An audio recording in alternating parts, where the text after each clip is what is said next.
It's my pleasure to introduce Larry Miller. He has significant and broad experience in the medical device and capital equipment, marketing, sales, service, and equipment finance. And he's worked at General Electric Medical Systems, Picker International Medical Systems, and Philips Medical Systems. His executive assignments include 16 years of P&L and balance sheet management, participation on the division level senior staff and board level reporting. Larry has also led acquisition and divestiture teams and raised venture capital funds. At InnovationWorks, one of the nation's top technology-based economic development accelerators, Larry has managed the recruitment and funding of 50 life science startup companies. He was also the co-chair of Life Science Screening Committee for Blue Tree Allied Angels, mentoring for the Three Rivers Venture Fair and CTSI for pitch presentations is one of the areas, or a couple of areas of work that he's done as well. More recently, Larry founded LH Miller Jr. Consulting Company, serving the startup needs of life science companies nationally. Looking forward to this discussion on the role of the investor post-investment. Turning it over to you, Larry. Thanks so much for being here. Thank you very much, Rich, and thank you all for the memories and tribute to Guy. I'd have to say that I was also the recipient of those emails and phone calls as Guy reached out to the Pittsburgh region for networking, et cetera, and it was always such a pleasure to work with Guy. Our section here is the role of the investor post-investment. I think that takes into a little bit of time pre-investment because as you've heard in the earlier speeches, we're in the process of dating, we're in the process of finding partners.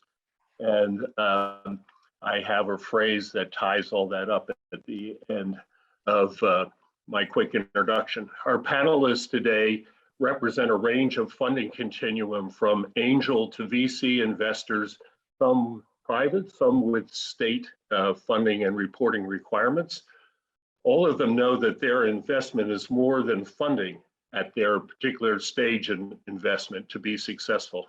There are many other requirements that each investor has to make in order for the relationship to go smoothly, for the right period of time, and to be profitable. Quote, "I just want your money. I don't need any other help from you," unquote, is not the success formula that these investors want to hear, no matter what their stage of fundraising. So first question, let me go to you, Kevin. You represent angel investing on this panel. You are typically the earliest investor. What is the average amount of your first investment, then and cumulatively over that time that you work with your companies? And besides the investment terms, what are the key messages you try to communicate with your prospective portfolio company entrepreneur? So I guess, thanks, Larry. So I actually am involved with two angel groups. So we have Country Roads Angel Network in West Virginia, and we have the Charlottesville Angel Network here in Charlottesville. They're both set up as investor choice type scenarios, so not funds, but we kind of group the dollars that our investors decide they want to invest in a particular project and move forward with those. So here in Charlottesville, our average investment size is about $350,000 at this point. We've invested about $14.5 million over the last 4 years into 66 companies. Some of those involve follow-on investments. In fact, several of them do. So that's really, I can speak more to that from our Charlottesville Angel Network. In Country Roads Angel Network, we've now made 3 investments. I think they total about $410,000 right now. And average investment size there, somewhere in that $125,000, $140,000 range. In both cases, it's very similar. And I think that's one of the passions of angel investing. I had to laugh, Larry, when I've actually heard entrepreneurs say exactly what you said. Hey, you don't have to worry, just give us your money and we'll take care of it for you. And I think the commonality in both of these groups are folks that have succeeded in various business sectors that have large networks and great skill sets and capabilities. And their investing isn't an interest in meddling or creating challenges for the entrepreneur, but it is really more about, Larry, lifting them up and walking beside them. I think most often after the investments in Charlottesville, we hear the feedback of much more valuable to have your network and your skill set than your money. We could have gotten the money anywhere, but the real lift came from those networking and again, thought processes that you've been through. I hope we have the same in our investments in West Virginia. Several people have been on the panel already this morning as entrepreneurs or either folks we've invested in or are evaluating for investments now. Kevin, thank you. Boy, that's been my experience too at Innovation Works, where we are in the early stage. We're pre-seed and seed stage investors. Don Morrison, it gives me great pleasure to link up with you. My beard is now whiter than yours, Don, and even though you are much, much older than I am, Don and I worked at Blue Tree. He still does with their angel institutional fund is how I would categorize them. Typically, Blue Tree is a follow-on investor to say companies that Kevin might be working on with their initial investments. Don, what does Blue Tree typically invest? How much do they invest in a company over their relationship? And what do you communicate to prospective entrepreneurs when they come to Blue Tree? Well, I'll start with your last question, Larry, and it's good to see you again. The advice I give all entrepreneurs is in all things in life, choose your partners wisely. Choose your partners wisely. That means your co-founders, that means your core team members, that means your advisors, but especially your investors. It's not just a matter of finding someone to say yes, because our view at Blue Tree is, we bring more than our money to any investment. We bring experience, we bring gray hair and scar tissue to most of the companies we invest in. And that's really, as Kevin said before, that's really the value that most investors bring, is not just the money, but it's the network opportunities, the doors that we can open for the companies we invest in. In terms of Blue Tree Allied Angels, we're in the process of going through a transition from a traditional angel model to more of a micro VC. So I'm going to answer your question both from the old Blue Tree and the new Blue Tree. So the old Blue Tree model was a model, it was a fund model where every member of our group would put in a predetermined amount of money every year to create a fund. That fund was dispersed over the course of a year. Our investors, our individual investors, could double down through sidecar investments, which would be adding on to their initial investment.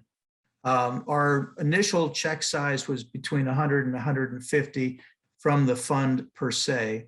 But then with the sidecars added up, it was adding another 100 to 500,000. So our initial investments were $210 to say $650,000 under the old model.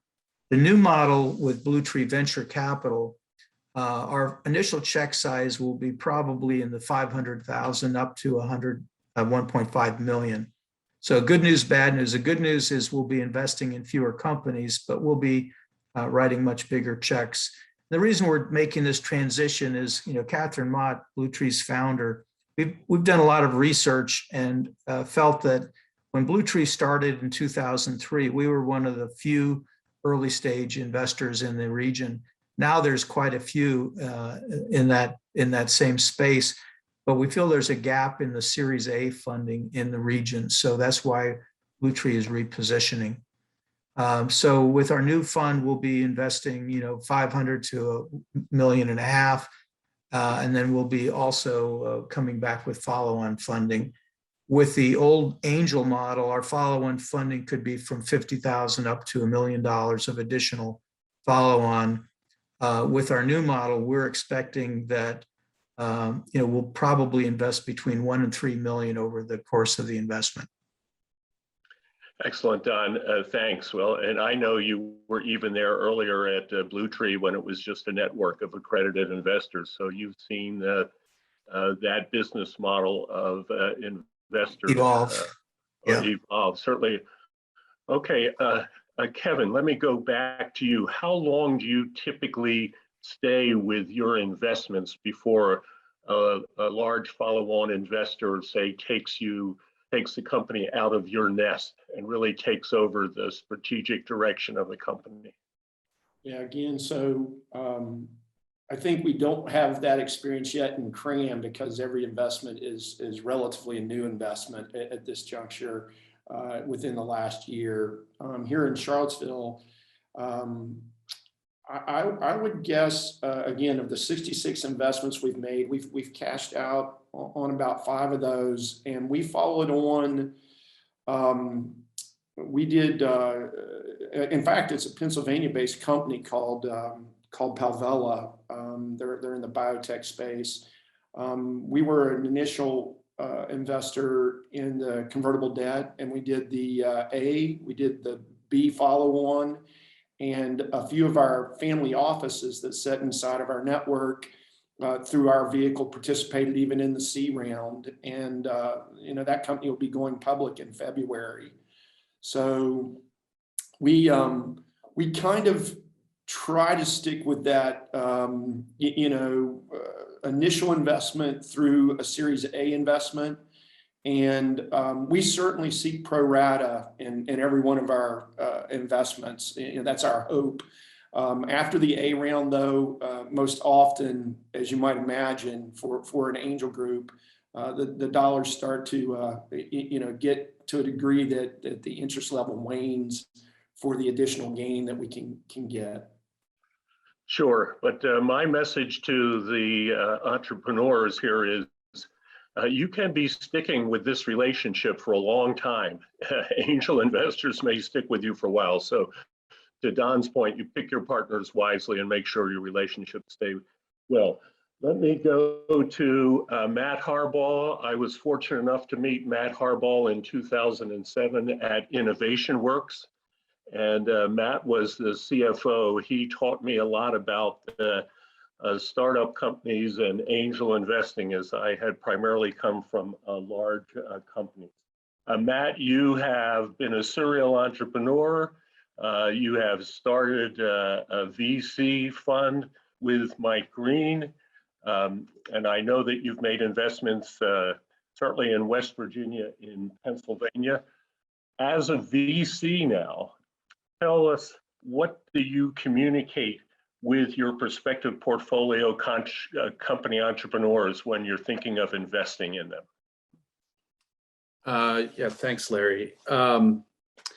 Yeah, so as Larry said, our current fund, and I'm sure you already heard this from Mike Green when he was on the last panel, our current fund, Mountain State Capital, is a small fund. I mean, small in the world of venture capital funds. We're a $20 million fund, and we're looking to make investments in the seed round as well as then to continue investing into the A round. But similar to what Kevin just talked about, after that point, the amount of money that the companies are raising in sort of some of the A rounds, but certainly in the B and C round, gets to be more than what a small fund like ours really should be getting all that involved with. The return that we get in those later rounds does not, really move the needle for us as much as it does in the very early rounds. So we try to make our bigger investments up front. And so when we're talking to potential portfolio companies, we're really looking at them and saying, do we believe that this team and this market and this product have the ability to get a large enough return in the future, such that our early investment will be, even despite the fact that we know we're going to be diluted in those later rounds when other investors come in, that our early investments will still return, 10x or more of what we put in. So the bar is pretty high. So when we're talking to those entrepreneurs, we want to make sure that they understand the types of returns that we're looking for.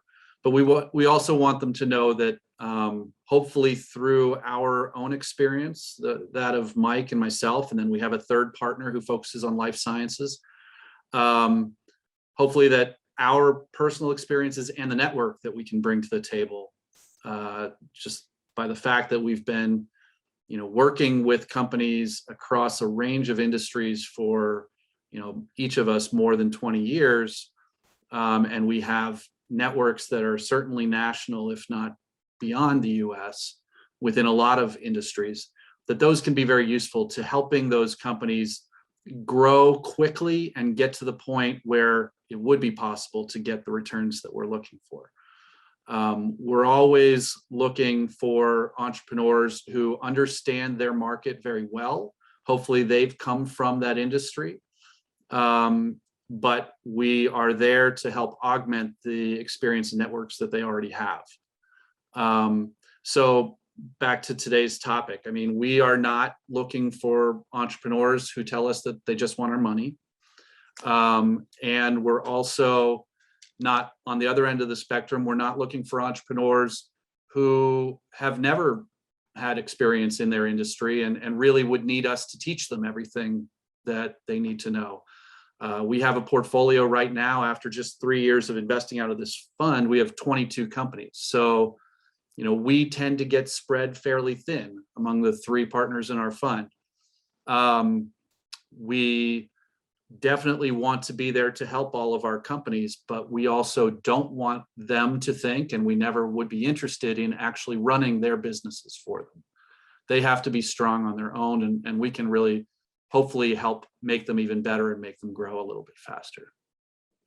So Matt, you're a for-profit entity. All your reporting basically is internal and for your investor group, correct? That's right. But Michelle, saving the best for last here. You're a VC, but a unique VC in that you have state reporting requirements. I come from Innovation Works, and we actually have large contracts with the state, and our reporting takes up most of the month of December and January. So I'm on your side in understanding that, but I'm also crying because we have to do that for 2 months to get that data collected.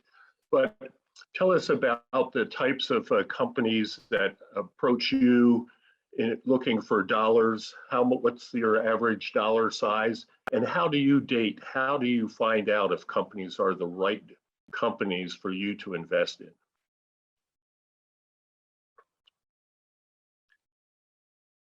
I'm with Michelle O'Connor with the West Virginia Jobs Investment Trust, and we are the state's venture fund. So we're a little bit unique in terms of we sort of fit in where others on this conversation are at. But unfortunately, we do not receive any state funding. So we act much like a traditional VC fund. So, but we're tasked because of the legislation that created us to be more economic development focused. So we sit there, and our sweet spot's right around 250,000 initially. And we like to have money set aside, dry powder is what it's called, to allow us that follow-on funding, because we all know that the company is going to need more money as they come in. But we like to come in with companies we're a general fund. I always tell people that we invest in everything from a trout farm to biotech and everything in between. So we are a general fund. We are tasked to help companies start, maybe pivot into a new sector because of the economics, expand current operations, create jobs, but not necessarily so much invested needs to generate so many jobs. So we need to not only have a return back to our fund, but show economic development in our reporting back to the legislature. But we like to come in with companies who we can truly help and benefit. We help them set themselves up with proper governance. We make sure they have a board structure in place. We make sure that all of their documents are in line, and we set them up for that next big round to come in. They've been having board meetings. They have an annual budget that's approved by the board. And so we can provide that value, and we want to make sure that not only are we setting them up for success, but we're also providing them the right amount of help. And then what's a little unique in terms of what we can do is we also have access to technical assistance, especially through 3 Steps here, to help companies kind of backfill some of those needs. Maybe it's an accounting need, maybe it's legal, maybe it's a market research because they're looking to go into the market with a new product. But we're kind of straddling the line between traditional venture and state, and we have a lot of fun in terms of the companies that get to pitch to us. But the bottom line is we want to look at companies who are coachable, that have not necessarily a track record, but have the ability to be coachable, to let us come in and provide that technical assistance, and can really move the needle in terms of what they're trying to do. Excellent. I love the range of investor groups on this panel, and I thank the 3 Steps folks for finding this particular range. Okay, this is a lightning round, so you only get about 10 seconds to answer. When you make your investment, Kevin, do you take a board seat? Often, yes. Don? Usually. Matt? Yes, at least board observer, and much of the time board seat. Michelle? Usually. Usually. Okay, again, lightning round. One reason why a relationship over time declines. Michelle, let's start with you. You're on the board. Why would a relationship decline? What's the most frequent reason or the biggest reason? The founders or the entrepreneur decides to, there's a lack of communication. And sometimes that lack of communication is because the company isn't moving the direction that they think it should be, or they thought it was going to, and they have this fear of admitting failure. And I always want to tell people, look, let's help you early. Don't give me any surprises, and let us jump in as soon as we possibly can. So I think relationships and those seem to fall apart whenever we stop communicating. Matt?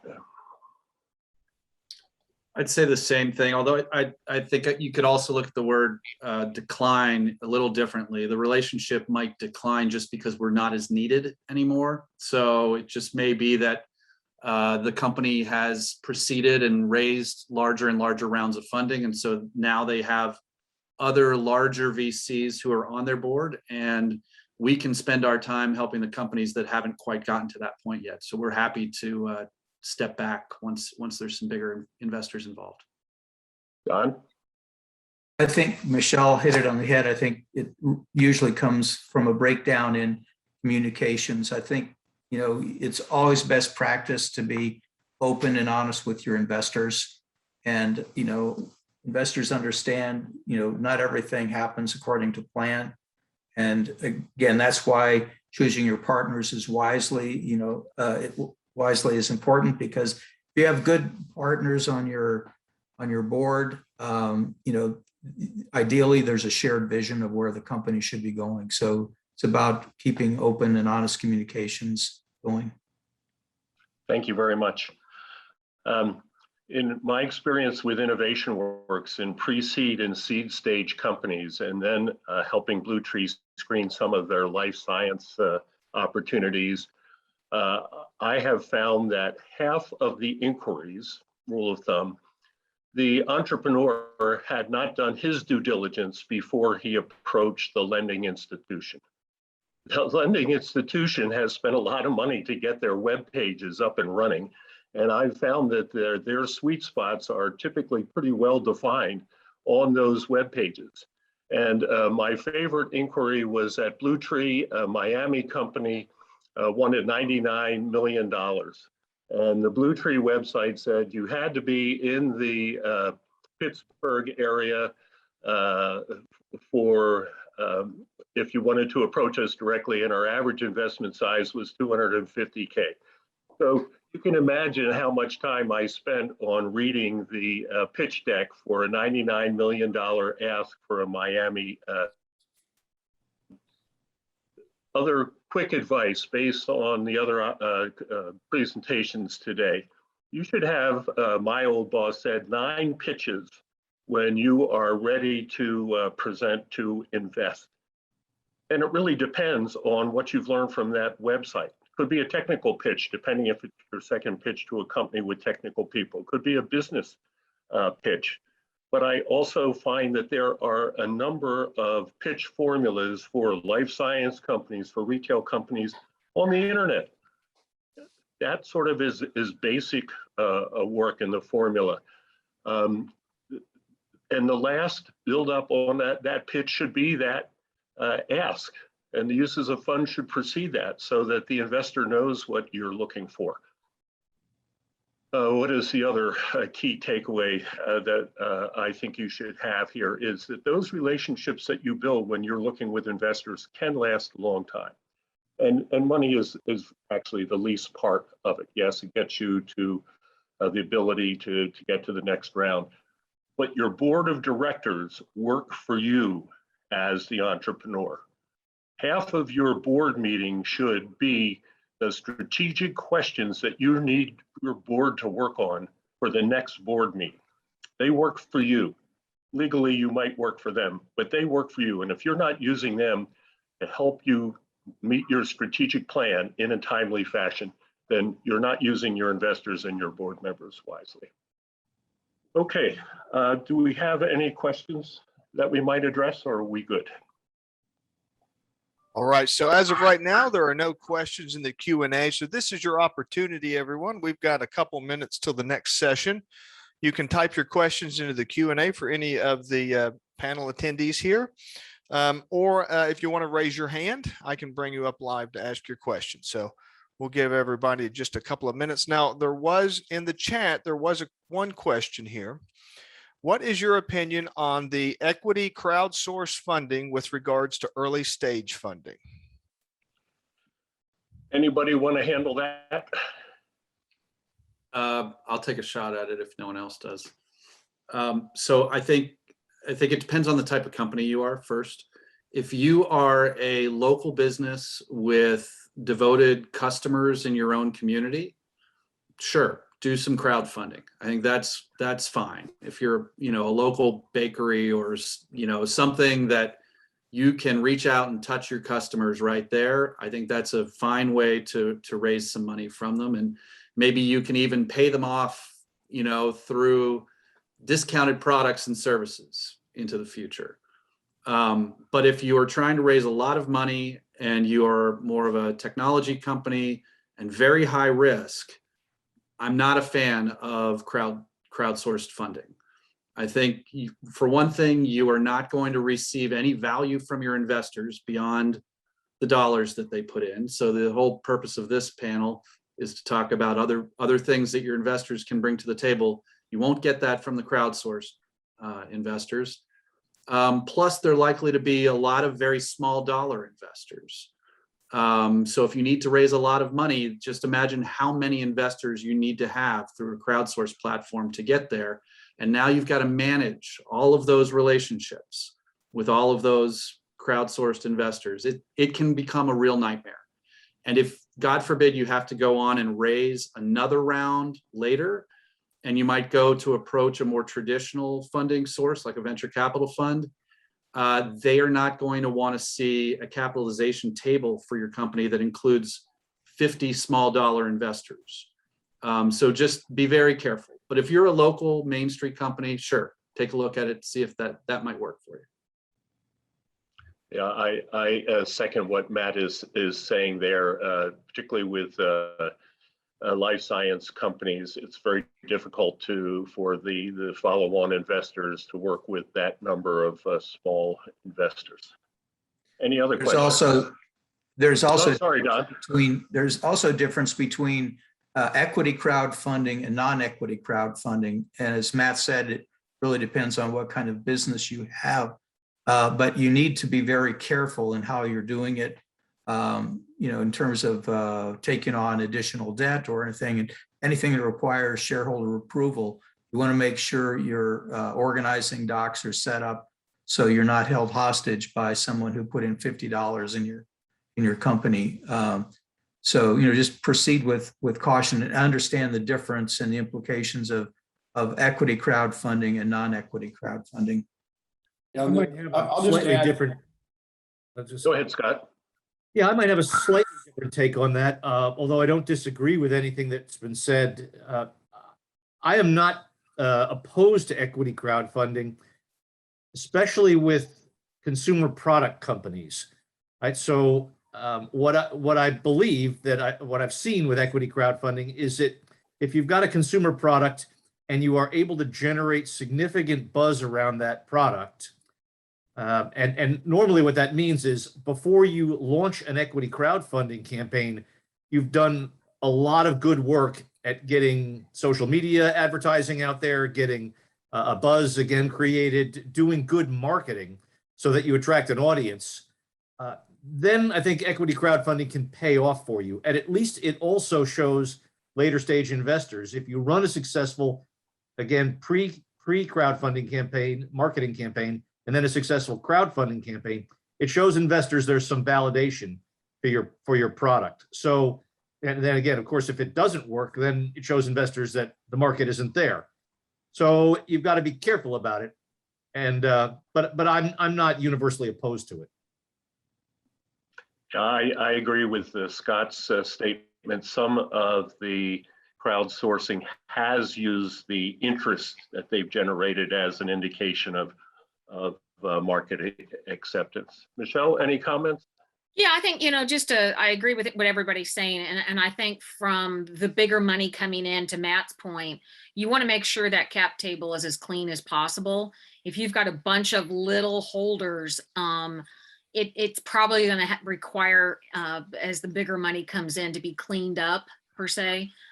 So you want to be careful as you bring in equity, small equity rounds that looking forward to the future. But if you're a small company with local Main Street business and you just want help in terms of growing or buying equipment or whatever, it's a great way to do that. It's a great way to get loyal customers.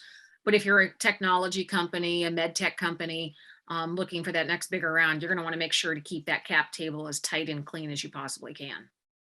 And I would also just add on to what Scott was saying. I think for consumer product companies, you can use these types of platforms, but I'm not even convinced you need to give up equity for it. Because I think in a lot of those cases, what you're really doing is you're generating pre-sales. You're getting in revenue prior to actually having a product from people who want to be your customers. So I'm not sure that the equity piece is even really required. I agree, Matt. IW saw a lot of that. It was a pre-sale concept. Very good.